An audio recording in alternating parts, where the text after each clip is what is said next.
Today, I'm really excited to be joined by my close friend and colleague, Joshua Angrist, a professor of economics also at MIT, and newly minted Nobel Prize winner for his work on natural experiments in economics, and by our colleague, Clémence Idoux, a researcher at Blueprint Labs and an MIT PhD graduate. Today's talk will be pretty wide-ranging, but will focus mainly on Blueprint Labs research into admissions policies in public schools and their impacts on integration and student achievement. I'll introduce Josh and Clémence and get into our discussion in just a moment. But first, let me make a few housekeeping notes. I'll ask Josh and Clémence each to tell us a little bit about themselves and their work, and then we'll get into a discussion about the research and its implications, what they've learned, recommendations for educators, and so on. For the last 15 minutes or so, we'll open it up to audience Q&A. At any time, please feel free to put questions for our panelists into the chat. Our moderators today, Janine and Catherine, will be collecting all of the questions for us to go through during the Q&A. If you'd like to go on camera and ask your question directly, please use the raise hand function on Zoom, and a moderator will promote you to panelist during the Q&A. And if you have any questions about any of this, please put them in the chat and the moderators will help you. So without further ado, let's get started. Josh, I'm going to start with you.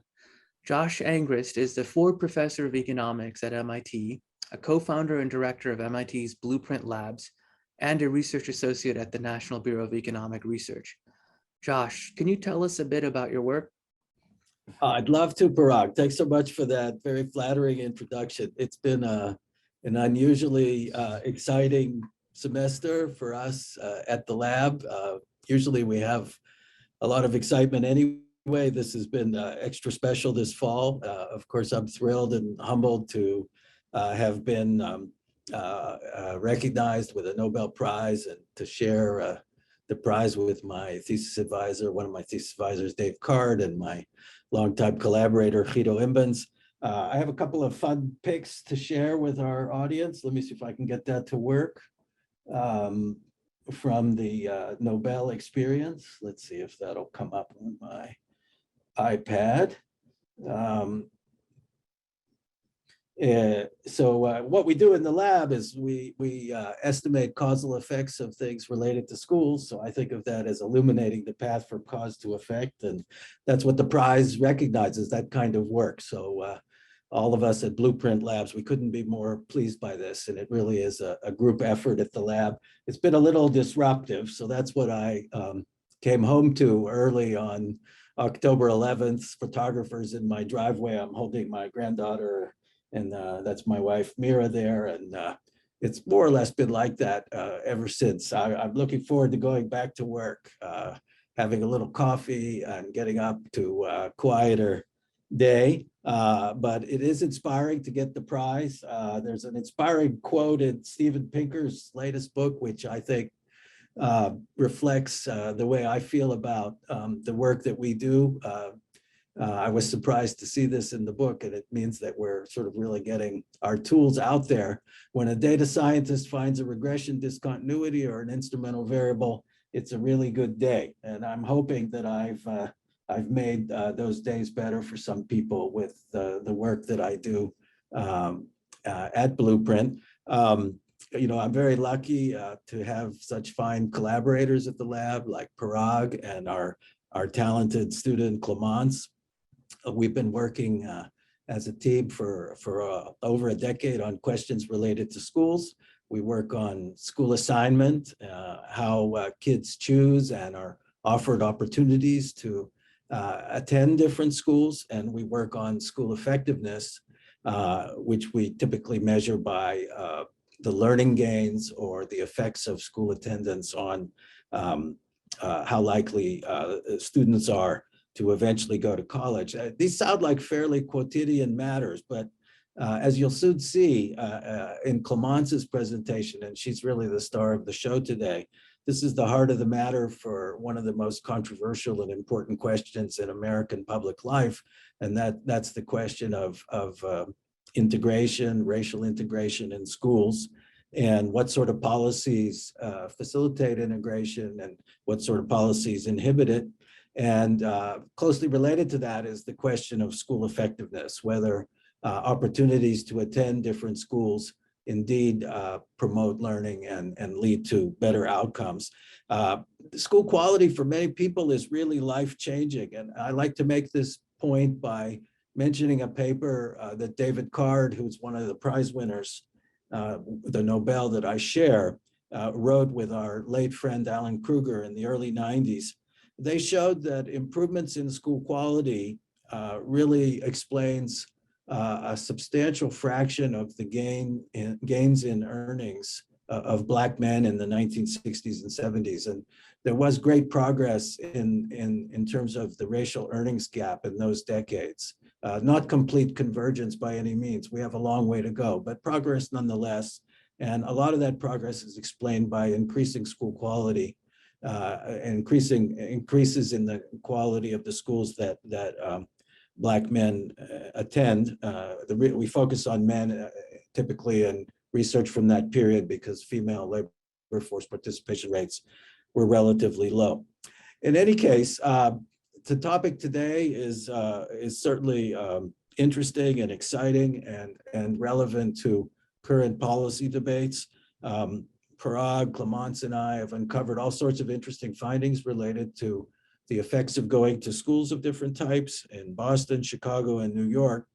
And as part of her thesis work, Clémence has taken a deep dive into the consequences of an unprecedented change in New York City assignment policies and an effort to reduce segregation in two of the city's highest income areas. They're called districts because New York is so big. Even smaller parts of New York are called school districts. In any case, I'll hand off now to Clémence and I'll let her tell this remarkable story. Great, Josh, thank you so much. Clémence, the show is yours. Thank you for the introduction. Let me share some slides so that I can show you some pictures as well. That won't be as funny as Josh's picture, I'm afraid, but that's hard to beat.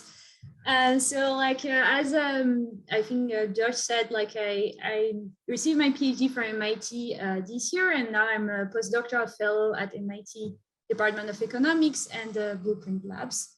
And so during my PhD, I focused my research on understanding what are the consequences of school assignment rules on student achievement and school diversity. So what I mean is whether you can design a system of school admission that can increase school diversity or increase test scores.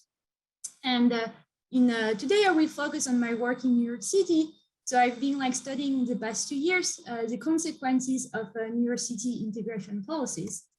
And the starting point from this project was the observation that American school districts are still very much segregated, although more than almost 70 years have elapsed since Brown versus Board of Education, which is, as you may know, the Supreme Court ruling that order all school districts across the US to desegregate. So to give you a number, roughly 17% of American schools today enroll a student body that is approximately 75% Black or Hispanic students. There's a lot of discrepancy on the student body of different schools in the US. And this has driven a lot of media attention. And when the public debate talks about this question, it often focuses on the question of racial differences in access to selective enrollment schools. So selective enrollment schools are schools that select students based on past achievement or other characteristics. And to cite some, for instance, the free exam school in Boston are typically selective enrollment schools because they select people based on the result at an exam. During the COVID-19 pandemic, testing was interrupted in many cities in the US. And as a result, there was an increased interest in screen school access. And this is reflected by some articles I've pulled over in the screen here. And for instance, in Virginia, the Fairfax School Board decided to eliminate admission tests to its very selective and prestigious high schools, the Thomas Jefferson High School last year. In Boston, so just on the other side of the river from here, BPS have enacted 2 successive admission reforms in the past 2 years. And this admission reform targeted the city free exam schools. So there's like free school that in Boston that select students based on an exam. These are like upper middle school and high school, like they select students from 7th grade on. And so what the city, like the two successive rounds of admission reform were slightly different, but basically the idea was to give some preferential access to this very prestigious school to students from lower, from disadvantaged backgrounds. So like the city created a system of priority for these students so that they would get better access to these very prestigious schools. In New York City, finally, last year, the New York City school board decided to suspend academic screening for admission at its middle school for a year. And the suspension has been like extended for another year this year, since like the city didn't have any like test score to base admission on. So there has been like this temporary suspension of screening in middle schools. So like, just to say that like, there has been like this increased interest in like this issue of like whether these selective admission policies are contributing to segregation in American schools. New York City is quite an interesting place to study this question because first it's the largest school district in the United States. So the district, as you may know, enroll like roughly 1 million of students every year. And that's like approximately 0.3% of the US population. The district is also deemed one of the most segregated in the country. So like to give you a number, like 50% of schools in New York City enroll like more than 90% of Black and Hispanic students that are also eligible for free and reduced price lunch. So there is a vast disparity of the student population enrollment across schools. New York City is also interesting because it's a city in which screen schools are very prevalent. So roughly 1/3 of New York City middle and high school screen students on past academic performance in 2018. So prior to the suspension of academic screening, 1/3 of middle schools in New York City were admitting students based on their past performance. So like you would get like your admission at the school based on whether you did well in elementary school. So in response to this challenge, in 2019, two New York City school districts, so as Josh said, New York City is very big, and so it's divided in 32 local school districts that you can see in this picture. And two of them, so the Upper West Side District, which is in blue up there, and the Northwest Brooklyn District, which is in orange down here, so like it's like in the northwest of Brooklyn, decided to adopt diversity in admission plans. So the idea behind these plans were to try to integrate the middle school in these two districts of the city, which is, as Josh pointed out, the wealthiest district in the city, and also the two districts in which segregation was very prevalent. And so this district decided to reduce the role of academic screens in admissions, and in order to try to increase integration at the district schools. So then in my research, what I have tried to understand is whether this reform worked out, so whether actually they achieved their aim, and what were their consequences in terms of enrollment and application behavior from families. So whether this reform had other consequences on how people choose the school they apply to and which school they decide to enroll in.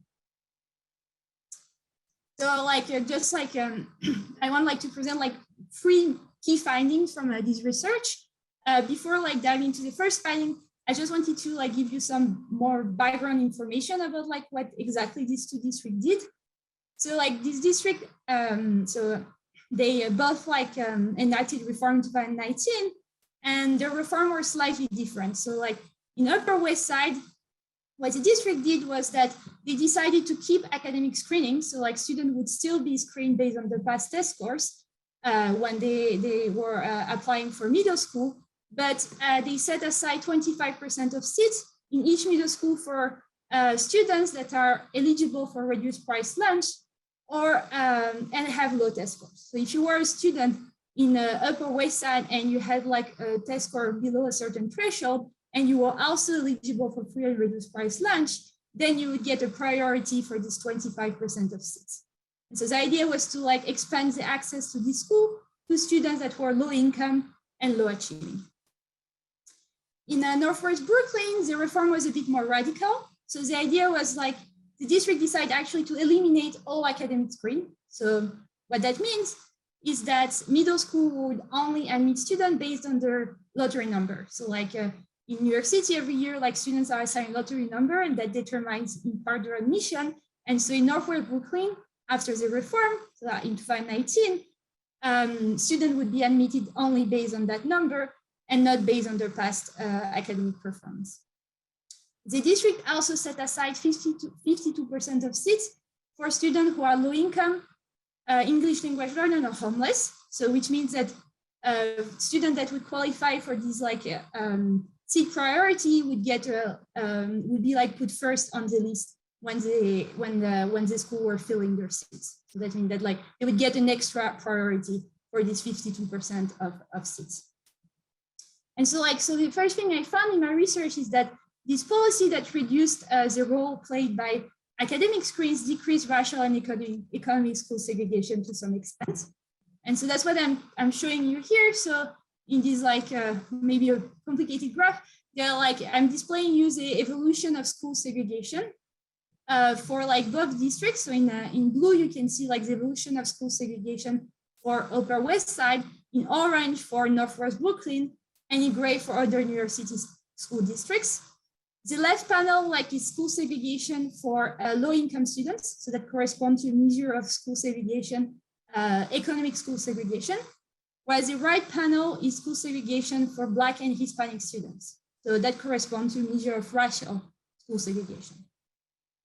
As you may see, like for like the gray line is like flat, which means that there was no change in school segregation in other districts in the city, which makes sense because there was no change in policy.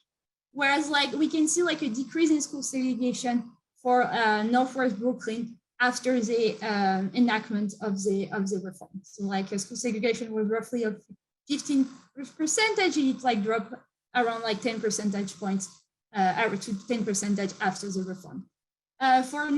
For Upper West Side, the picture is less clear, the decrease is less marked, and this like is consistent with the fact that the plan they adopted was a bit less radical.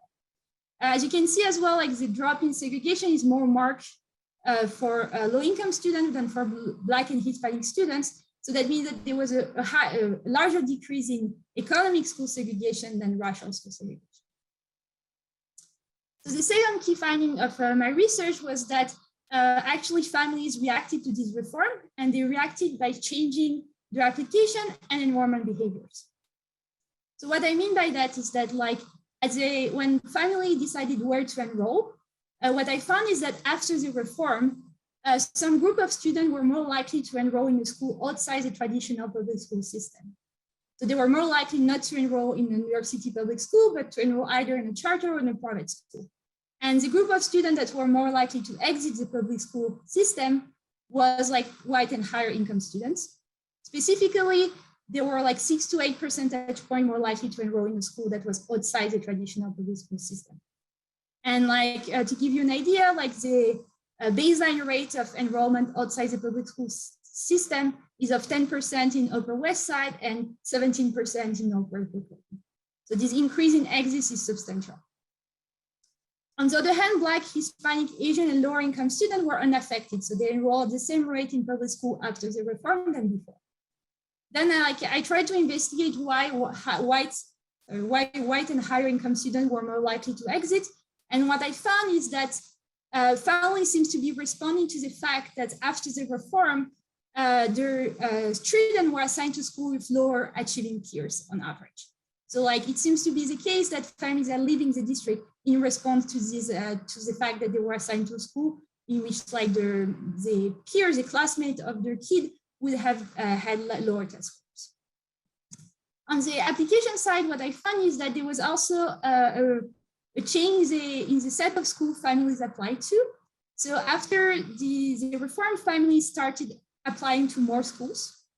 And students that were low achieving, so that had like lower grades in elementary schools, decided to apply to more competitive schools. And like this application response tended to increase the effectiveness of the plan. So because like students that were lower achieving and like they're often also lower income, ended up applying to schools that were enrolling more higher income students. Finally, like as the last step of my analysis, what I tried to do is to understand what would happen if the city was to enact a similar reform. And so like I basically like perform a simulation of like what would school segregation look like in New York City if the city was to change its admission system. That's why I'm like showing you in these bar charts. In this bar chart, you have the level of segregation in purple and under the actual admission regime. Then in green, I have like a counterfactual admission regime in which the city is not using academic achievement to screen students anymore. And finally, in red, you have like a regime in which both the city is not using either academic screens or geography screens. What I mean by geography screens is like screening based on where the student lives. So like in New York City, you may get like some priority because you live close to a school. And so if the city was also to drop this kind of priority, you would get to the red bar. So from this picture, what you can see is that the drop in segregation is much larger when the city is also dropping geographic screens, which tend to entail that like geographic screens are a bigger driver of segregation than academic screens. What you can also see is that there is still residual segregation even when the city is not admitting students based on either academic or geographic screens.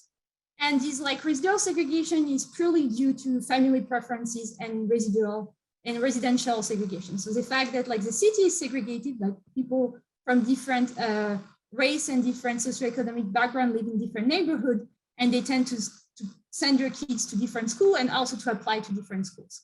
So even like if the city were not to use any admission criteria to admit students to the schools, you would still have like this remaining segregation. So like taking stock, like I think that's what I learned from this project is that admission reform has the potential for curbing segregation in university schools. And why I'm saying that is because roughly 50% of school segregation is accounted by academic and geographic admission screens. Geography screens appear actually to be more important than academic screens. So like if the city was willing to like lower segregation more, according to my simulation, it would be more effective to drop geographic screens. Nonetheless, like one have to take into account that it appears that white and high income applicants could exit the traditional public school district in response to such reform. So it's like unclear like to what extent they would, but like it seemed to be the case that white and high income applicants tend to exit the public school district when there is like an admission reform that diminishes the importance of screening. I think that like this is interesting if you put it into the context that New York City is actually currently considering further admission reforms. So in particular, the city has been discussing the removal of geographic screens in high schools and the phase out of gifted and talented programs in elementary schools. And so I mean, in light of my analysis, I would be curious to see whether like these policies are implemented and how they fare if they are implemented. And I think that's all I had to say. So I'm going to give it back to Parag. Terrific, Clémence. Thank you so much. That's really fascinating and topical work. What I want to do now is open it up to a conversation with you and also with Josh before opening it more generally to the broader audience. And Clémence, let me start off just by asking a couple of questions about your work.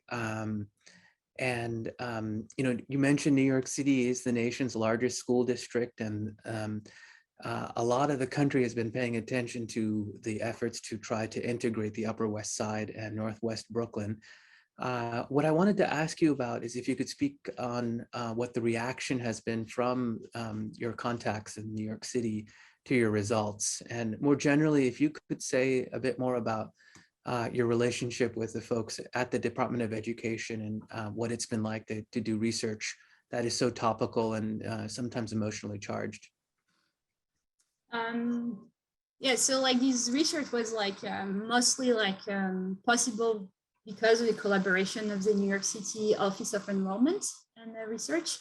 I think that was like a very interesting part of the work, actually, like this collaboration. Because like, so like they bring a more like policy-oriented approach to the work, and they know better what like it's playing on the ground, like what are like policymakers' worries, like families are saying in reaction to this policy. And so it was like great, like a very good interaction to orient the research and to like understand what like might be important and what might be feasible.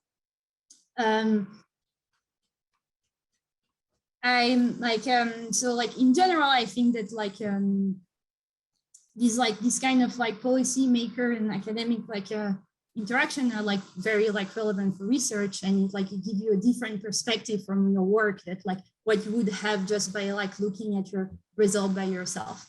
And it was very enriching for me like to collaborate with the New York City School District and get like their feedback on my work. And it was a very much like we had like a lot of discussion on when I was developing the work, and I could take into account the reaction to like my early findings. So that was quite interesting. That's great. It seems like that partnership has been quite fruitful. Let me turn to another question, which is maybe going to ask you to speculate a little bit more. So you mentioned some of the new reforms that were proposed, and we've just had an election in New York City where there's a new mayor. And New York City is a school district where the mayor has a lot of control. It doesn't have an elected school board, unlike many other cities. What are the big issues in New York City schools these days? And, you know, if you could whisper into the ear of the mayor and the new superintendent about the coming issues, what would you tell them about what they should focus on, based, based on your research and your knowledge on this topic?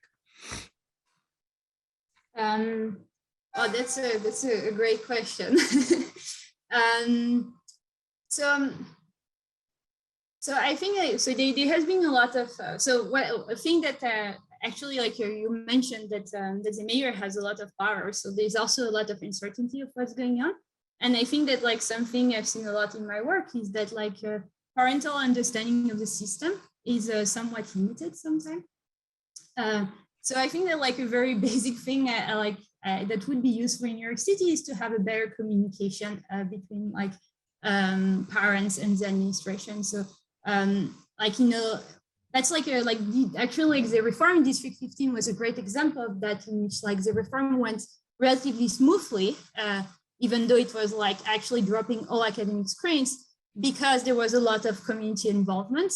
And so that's like something that that maybe like would be useful, because we've been talking a lot about like all the possible admission reform that could happen, and every time it seems like there's a backlash and there's not much like understanding of what's going to happen next. So like that, I think that would be like an interesting like in terms of admission policies, it would be a great like quite important to get like the communication clearer, also because it seems to be that there's some barriers to information in New York City. So like there was like a study a couple of years ago that showed that like students didn't really understand what their options were. And so that like that could be like a step, like an easier like step to take than like overhaul the whole like admission system, just to get like to reduce barrier of information. Terrific, great. Let me see if we can try to get Josh also to weigh in on our next question here. And this is a question a bit more about what economists bring to debates about education policy. You know, so much of the conversation about efforts to integrate and desegregate schools are based on kind of strong moral and ethical arguments, arguments that date, at least to the Brown versus Board of Education decision in the 1950s. And Brown casts a very long shadow on even debates in the current era. I'm curious, what does an economist, someone who works with numbers, really have to say about these moral and ethical issues? How does an economist approach questions about the effects of segregation? Josh, maybe you want to go first, and then we'll hand it to Clémence. Sure. Well, I don't know if I could speak for all economists, of course, but speaking for myself, and I think this is the ethos in the lab, we would like to see schools integrated, but we don't, we approach questions related to segregation and school assignment and school effectiveness, dispassionately. I think that's our primary contribution. We're interested in the consequences of, for example, descreening. descreening is well-intentioned, but that doesn't mean that it works out well. You know, we need to consider the consequences of that. Did that actually increase access? And also we need to confront possibilities like white flight. And Clémence's study addresses these issues beautifully, and she approaches it with, you know, without any preconceived notions, and the facts are there, you know, for policymakers to consider. Of course, that's not the only consideration that's relevant, but I think it's essential to know what the actual consequences of an intervention like descreening are, and our role is to provide that kind of objective information. And then it's up to decision makers how they use it. We can also help guide that discussion. For example, simulations of the kind that Clémence does can be used to explore consequences of things that have not yet been tried. So for example, descreening citywide. There our results are more speculative, but again, you know, we approach these problems and questions as scientists. When we answer the question, what are the consequences of descreening? You know, then there's a separate follow-on step, which is how that information is used. Thank you, Josh. Clémence, maybe I could ask you just to add a couple of thoughts on how economists, you know, have looked at the effects of segregation, either in New York or elsewhere. Yeah, so I think that like something that I haven't touched on, and that is interesting, is like whether that effect also, like as Josh pointed out, in our lab, we're very interested in the effect on test scores, and maybe also on other like measure of development of freedom. And like this, not something like there is like very like excellent evidence as of now. So like that's like something that would be quite interesting, like to see more work on in the future. So there are some evidence that like in when like desegregation happened in the 1780s, that was the 60s, 70s, that was beneficial to Black students that had an increase in test scores. Nonetheless, it's hard to know whether it was because of increase in funding or just to exposure to more diverse peers. So that's like something that clearly like an economist like would be interested in studying.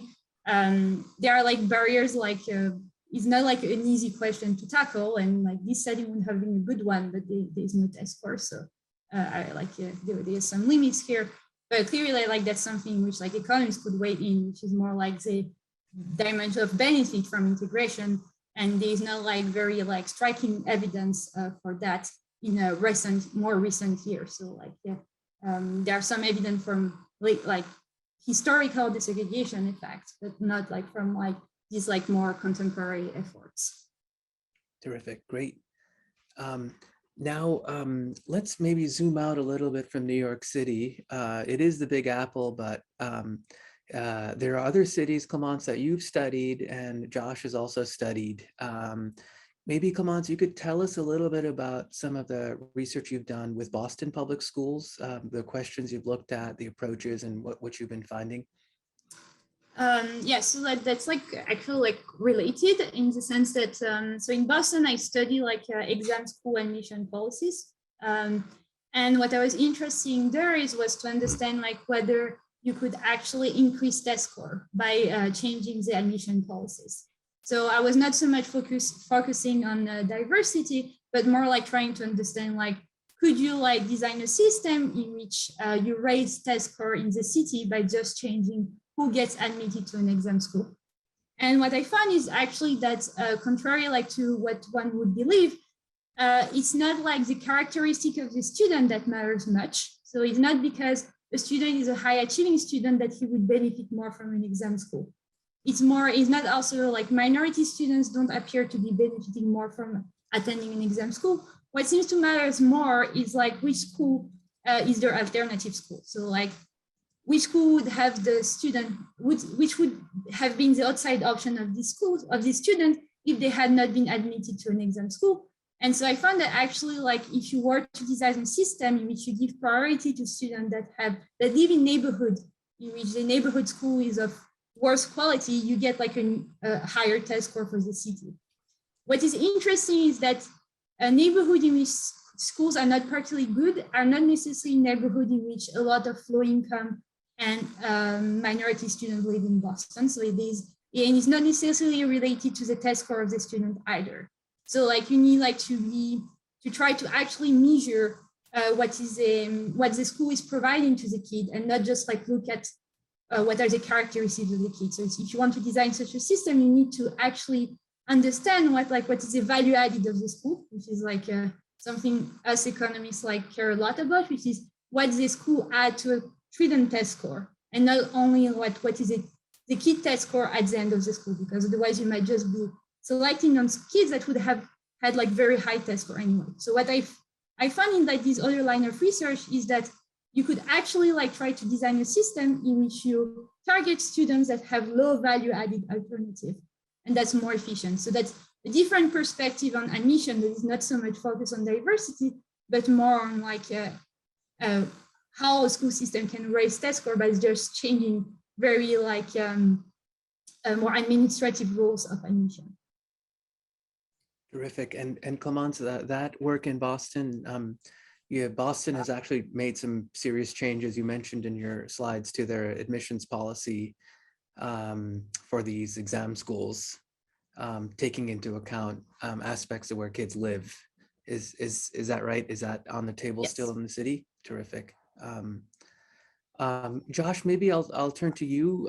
So the lab that you co-direct works in New York and Boston. Could you tell us a bit more about kind of education topics that folks at the lab have addressed, your own work, maybe in other cities or in other settings? Sure. So the lab that we share broadly covers two sorts of education topics. We have our K through 12 division, and that looks at public education in large urban districts like Boston, New York, Chicago, New Orleans, Washington, and cities especially of interest to us have some kind of centralized assignment. And that's something also that the lab specializes in studying how kids are offered seats in districts that have a lot of choice. New York is really the most interesting because it has, first of all, it's such a huge place and it has so many schools, and they have a very interesting choice system which mixes some element of random assignment. Actually, lotteries are involved in that, but not only. You also have the screen schools that Clémence talked about, and you have the legendary specialized high schools like Stuyvesant, Brooklyn Tech, and Bronx Science. We're very interested in who gets to go to these different schools and what the consequences of going to them are. We also study a lot of the most exciting and potentially controversial education policy reform projects. We've looked extensively for the past decade at different sorts of charter schools in different districts, and we have a lot of interesting results there. I think one of our most exciting set of findings in that domain is the results for Chicago, where actually kids, in Chicago, so by way of background, Chicago has a large exam school sector, schools that are competitive and highly selective, like Peyton and Northside. And what's kind of surprising about those schools is that they actually seem to reduce the achievement of their applicants when the applicant is offered a seat in that sector. And we puzzled over that. Maybe exam schools are not great. Maybe there's a lot of selection bias in terms of who actually gets to go to the exam schools, but why should they reduce achievement? And that turns out to be, to have a simple, but maybe surprising explanation. A lot of the kids who apply to Chicago's exam schools have also applied to a very successful charter network called the Noble Network of Charter Schools, charter high schools. And it's kind of more impressive to get into an exam school because that's selective, whereas Noble admits by lottery. So kids who apply to both Noble and charter tend to apply to both Noble and exam tend to take an exam offer when they get it. And that means that the likelihood that they go to a charter is reduced. And those charters are very high performing, and the kids would have actually learned more and been more likely to go to college if they had gone to the charter school. So that's a striking finding, and sure to be controversial when we publish it. The other dimension of education reform where we have some potentially controversial findings is research on vouchers. Of course, Parag knows this well because he's the leader of the voucher team. Parag and his co-authors have studied a very interesting voucher program in Louisiana, where kids who apply to, kids who attend public schools that are deemed by the state to be low performing may get vouchers. It's not guaranteed. There's an element of random assignment there too. And we take advantage of the random assignment of the Louisiana voucher program to estimate causal effects. And, you know, it turns out good hopes and expectations for vouchers notwithstanding, voucher winners in Louisiana tend to come out of that program with lower test scores. And I don't remember if you guys looked at college in that study as well, just test scores. Yeah, it's a short run study. Younger kids, and it's a short run. But that is also quite surprising because, you know, the parents who are applying for those vouchers imagine that they're getting a real opportunity there. But then actually the causal effect of going to a voucher school in Louisiana seems to be negative.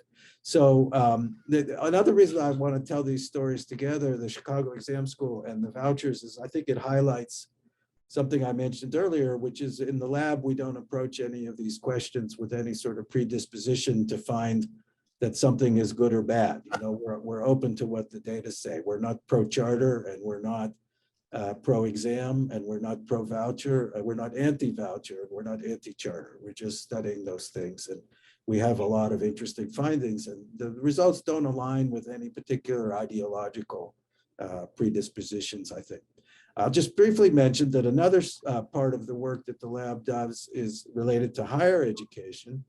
And we have a very large, ambitious, and ongoing randomized evaluation of financial aid in the post-secondary sector. So these are kids in Nebraska who are applying to Nebraska's public schools, public universities and colleges. And there's a foundation there, many will have heard the name, the Buffett Foundation, that pays for about 10% of Nebraska's public college and university students' tuition. And we worked, and we are still working with the Buffett Foundation in a study that randomly allocates some vouchers to some kids so that we can find, not vouchers, sorry, some post-secondary awards. They're sort of like vouchers, but it's just cash. But it can only be used for public colleges and universities. And we're studying the effects of higher education financial aid on educational attainment. Do the kids who get that sort of very generous, and it is exceptionally generous aid that the Buffett Foundation pays for. They provide every dollar of college-related costs. There's sort of an official number for that the federal government computes. So they pay tuition, they pay room and board, they pay books and fees and so on. But there's still a question as to what the actual impact of that money is, because a lot of the beneficiaries might have been likely to complete college anyway. The money may not be consequential for them. So that's the kind of question that we're answering in that study. And we have very interesting findings there, which show that sort of overall, there is an impact of financial aid on post-secondary attainment, but there are many kids who are going to get BAs anyway. There are groups where the aid is super high impact, and our findings suggest that a more targeted program would be likely to be much more effective in terms of increasing post-secondary attainment. Thank you, Josh, and thanks, Clémence. It's a common theme of these studies that designing more effective policies requires studying the consequences of existing public policies, and there is hope and optimism that we can actually make resources be allocated more efficiently. Let me turn now to some questions that we're getting from the folks who've logged on today. And there are a couple of questions that are quite related, so let me try to combine them. Kenneth Wise, and Clémence, maybe I'll come to you first on this. Kenneth Wise is asking a question about is there a lower bound on the degree of segregation, say in New York City? And I think that's related to another question here about the role of residential sorting patterns in driving school segregation patterns. So a related question is asking about whether systems that have better public transportation or better busing would go further to try to integrate cities like New York. So Clémence, I know you've looked into that a little bit, so maybe you could tell us. Yeah, that's a that's a great point. And so what I did like in my study is that I further decomposed the figure I showed you. So I looked at whether I could explain the residual segregation in the system. And in particular, I wanted to understand what share of this residual segregation was due to just like families liking different schools, and what share was due to like families living in different places. So like they all like the same kind of schools, but some people happen to be much farther, and so they decide not to send their kids there. And what I find is like of the residual segregation, 50% is driven just by residential sorting. So which means that like, even if like we imagine in a world in which everybody likes the same school, there would still be like 1/4 of the segregation we see today in New York City, just due to the fact that people don't want to commute hours to go to school. So probably in these like settings, like if like public transportation was better, you could probably like reduce this residual segregation due to residential segregation even more. But as of today, with the current like level of transportation, roughly like 1/4 of the total segregation is just due to the pattern of residential sorting in the city. New York City, like a point on that, New York City is quite peculiar because residential segregation in New York City is strong, but it's at a small geographical scale, which means that like in your immediate surroundings, people tend to be of your same socioeconomic background or race. But like if you go like a mile away, already you're like going to another community. So that makes it a city that is relatively easier to integrate than a city like Chicago, for instance, which is like segregation at a much larger scale than New York City. Thank you, Clémence. There's another question also about your work that I want to turn to next. So Bob Mu has asked a question about information and involvement of parents in these changes to enrollment policies. So, you know, New York City in the Upper West Side and in Northwest Brooklyn, both of those areas used an income quota, and they had to set, you said 25% in the Upper West Side and more than 50% in Northwest Brooklyn. How did they arrive at those numbers? How did they communicate those numbers to the public? And, you know, is income the right thing to target in designing these policies, or should something else like, you know, your fallback option, as you mentioned earlier, or your race be a better proxy? So like for like the first part of the question, so for like I know I have more information in Northwest Brooklyn process, but for like in their case, like the process lasted 2 years, and there was like several reports that were made before they arrived at the current policy. There were a lot of like group work at the local level, so that's like how they like decided on the actual policy they implemented. They decided for 52% because of the share of free and reduced price lunch students in the district. So that's why it's like this kind of arbitrary number, but it's coming from somewhere. Like that's why it's 52 and not 50. For District 3 for Upper West Side, I have less information. I know that they also had like community meetings, and so there was like discussion with the stakeholders for sure. For like District 50, it took like a couple of years to get to the policy, so it was not an immediate thing. The second question, like should the city be targeting something else like this? So it's not like you can target by race because like it's forbidden by a Supreme Court ruling from 2007. So like clearly like some cities have decided to use proxies, like income is relatively a good proxy for that, but like that's not something you can legally do in any case. Should you like target on other things? I think it really depends on what you're trying to achieve. So if you're trying to achieve like a decrease in segregation, probably income is a good, probably a good proxy.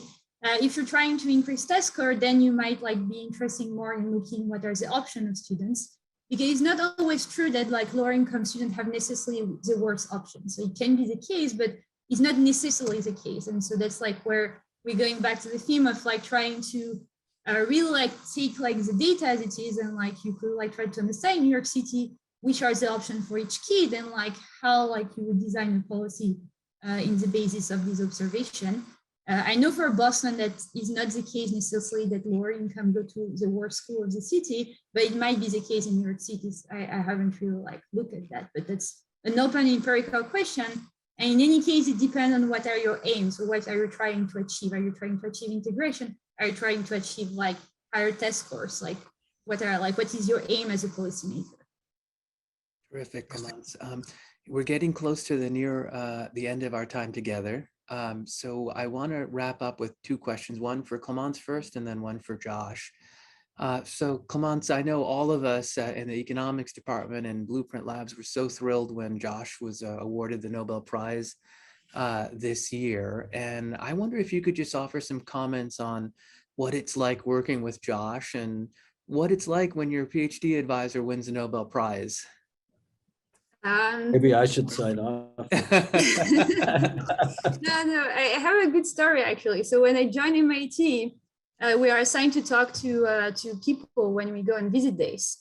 And actually, I had read like Josh books on causal inference, and like he was like kind of God for me. And so I was like, I don't want to meet with him because I'm way too scared to look stupid.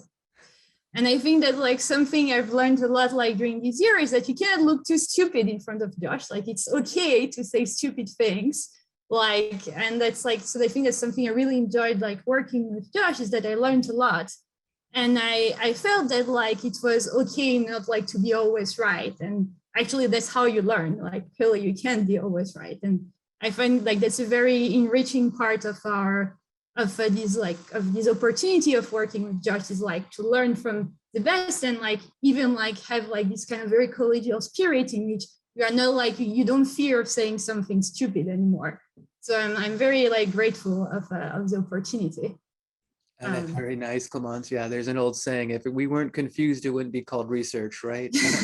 Exactly. No stupid question. Josh, let me have you answer the last question today. So I know you're about to actually receive the Nobel Prize in a couple of days, and unfortunately, you're not able to go to Stockholm because of COVID concerns, but maybe sometime in the near future. When you look back and reflect on all the excitement of the past year, I wonder if you had any parting thoughts for the next generation, people like Clémence and other scholars that are burgeoning, starting their research careers on, how to proceed with your research life, and any other tips that you want to pass on. Sure, Parag. Yeah, we're getting our medals in Washington on Monday, unfortunately. Can't go to Stockholm and meet the king, but hopefully the king will wait for us next year. In some ways, the Nobel is kind of a distraction. I love my work, and I hope to be able to get back to it after all this ceremonial stuff is taken care of. Of course, I'm flattered and honored, but I'm lucky to have a job that I love, and I think that's what our students are headed for. Our graduate students, I hope they'll join me in loving their work. And it's not that every minute is a good time, but we have a lot of intellectual challenge. And one of the wonderful things about our lab is also, it's not just thinking about things and proving theorems. We're very engaged in the real world. We interact with lots of school districts and educators and people who are involved in education policy, and that's very enriching, and it helps us keep our eye on the ball, that there's actual children out there in school, and that educational policy affects their lives and their futures. So, you know, we're just very lucky. We get to do something that really affects a lot of people's lives. And it's super interesting and challenging work. I can't think of a better job. Great, Josh. I can see the passion oozing out as you talk. I think we're just at time. So I wanted to thank everyone, Clémence, Josh, the folks from the Open Learning Office, the folks at MITili and MIT more generally. Thank you all for joining in and participating and for your questions. That's a wrap. Thanks, everyone.